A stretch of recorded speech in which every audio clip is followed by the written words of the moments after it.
Welcome to On Air with Kash. Our guest today is the director of the feature film Bandits, starring Josh Duhamel, Elisha Cuthbert, and Mel Gibson, in theaters on demand September 23rd. Please welcome Allan Ungar. Hi. Allan, thank you so much for joining us. Oh, my pleasure. Nice to meet you. It's very nice to meet you as well, too. I know a bit about you. Grew up in Toronto, watching a lot of action buddy films from the 80s and 90s. You were really into crime thrillers, and you were very intrigued by this particular project. Yeah, that's right. I mean, beyond its sort of commercial appeal and having really strong characters and a great narrative, it's very Canadian. So that got me pretty excited. I love it. I actually visited Toronto when I was a teenager. I had a great time. And I'm like you, where I grew up in Sherman Oaks. I really embraced my roots. For me, it was like Paul Thomas Anderson was a hero because he grew up in the Valley, and I just always loved his movies. And I feel like you and I watched a lot of the same movies growing up, because one of my first memories was the poster of Heat. And that was, wow. Oh yeah. Like, as far as getting into movies, that was just a movie that really got me into, like, I was always just drawn to movies as a kid, recreating scenes, but then it was like, that was a movie like, I like crime heists, I like these actors, and I feel like with your stories as well too, I really felt that connection with Josh's character and Mel's character and those dynamics. The film, what I got from it was it's based off of a true story. Gilbert was a husband and father. He was a successful armed bank robber on the road. His spree lasted 33 months. He committed 59 robberies, sometimes 2 in a day. And it captured the time of the 80s too. You have those references, capitalism. You really got the sense of where Josh was coming from, being in the system, not having proper upbringing to give him an advantage in the world. And that's why he resorted to this lifestyle and this journey and that he embarks on in the film. Yeah. Well, I mean, it's funny. There's a lot more that unfortunately we just didn't get to do in the movie because it explored the book, and obviously, Gilbert's real story starts with him growing up in Los Angeles, in East LA, to a white mother and a Latino father. And it kind of created this sense of alienation for him because he was mixed race. So he never really belonged anywhere. He always had a longing for family and a home. And it sort of drove him to become who he was, which, obviously, the sense of belonging and the desire to have family is there in the film, but there was a lot more to his upbringing that's truly fascinating that just we didn't have time for. From what you filled me in on, I can relate, because even growing up here, I had a friend and we grew up same area in the Valley, and he lost his father at a young age, and he really struggled for identity. And then it was, we were making movies together. Like, I thought, yeah, it would be this team. And unfortunately, by the time he was 15, he, in that sense of looking for belonging in the similar way that Gilbert did, he became a Latin king. And a few years later, he's no longer with us. So having experienced that firsthand with someone on a personal note, for me, I mean, I felt and understand these characters, how they're layered, and that sense of belonging. And you captured it perfectly in the film. Oh, thank you.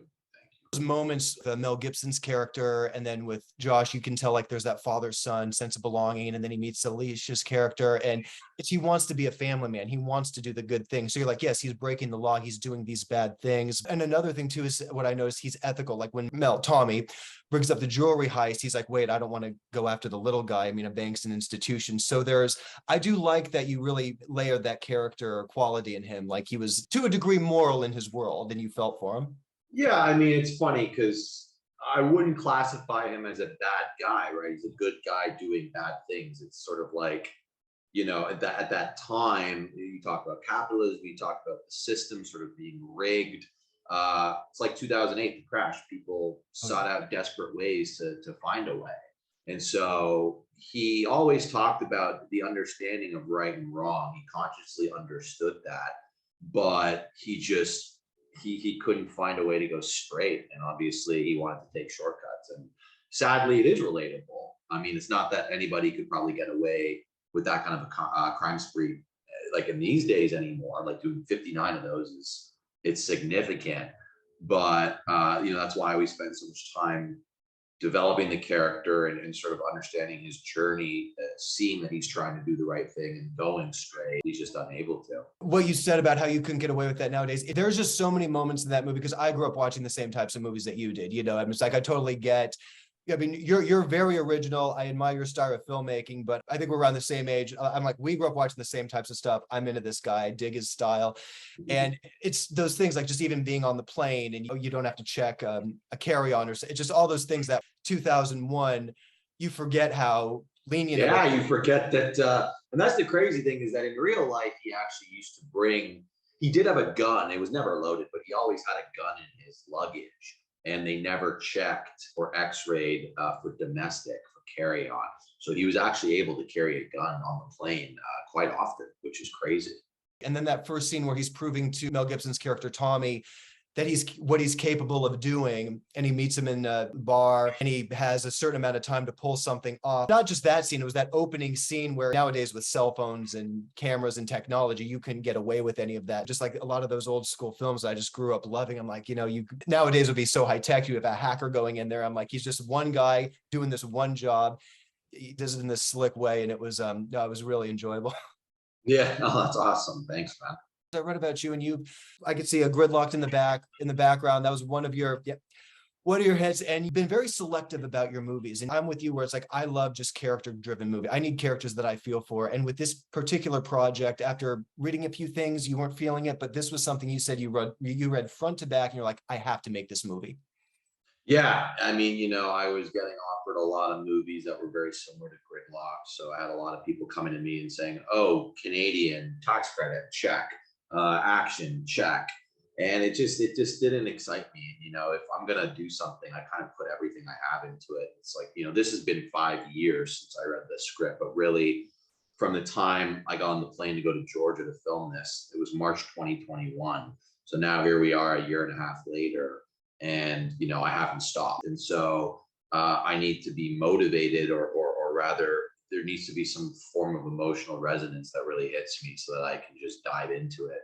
And, even though the script had needed work when I first read it, the characters were there, the story was there. And I thought that some of the truth is stranger than fiction elements just have to be told. Definitely. As far as just the casting, I mean, were these your immediate choices? Because I couldn't picture the movie any other way without any of these cast members. Yeah, it's funny how that works. No, it's funny. Elisha was always my first choice for Andrea. So that was incredible that worked out. Mel was always top of the list, especially because he had this sort of uncanny resemblance to the real Tommy, the real Ottawa gangster. It's scary how similar. The only difference is the real Tommy's a little heavier than Mel. He was actually nicknamed the Fat Man, which is funny because Mel made a movie in Ottawa called The Fat Man. So that kind of came full circle. But yeah, Josh was always, on my list. I've always been such a fan of his, and I said, it would really be good to push him and really sort of explore his depth and his range, because he's done a lot of stuff that people love. He's done the rom-coms, he's done the action stuff, but giving him a chance to play multiple different characters and disguises, and really have that sort of heart anchoring the story and his character, and then finding a way to balance that with levity. I just thought that his charm and his charisma and everything he brought to it was phenomenal. So well done. I'm stoked for the audience and the world to see this on September 23rd. What's next for you? I don't know. I'm superstitious. I mean, I have a few things that I'm working on, and I just got back from Vegas. I just produced the new Nicolas Cage, Joel Kinnaman movie, Sympathy for the Devil. So I'm really excited about that. So pretty much after this week, I dive into post on that with the director. And then, we'll see what happens with the film this week. If people like it and people come asking me to do some exciting big stuff, time will tell.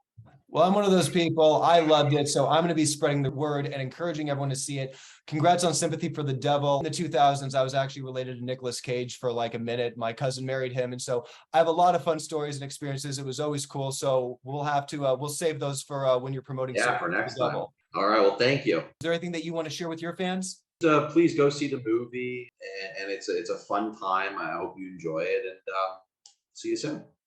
You got it. Everyone give it up for Allan Ungar. He's the director of the feature film Bandits, starring Josh Duhamel, Elisha Cuthbert, and Mel Gibson, in theaters on demand September 23rd. Allan, again, congratulations on this career. I love your work, and I can't wait for more conversations like this, and we can talk about film and your upcoming projects, man. You rock.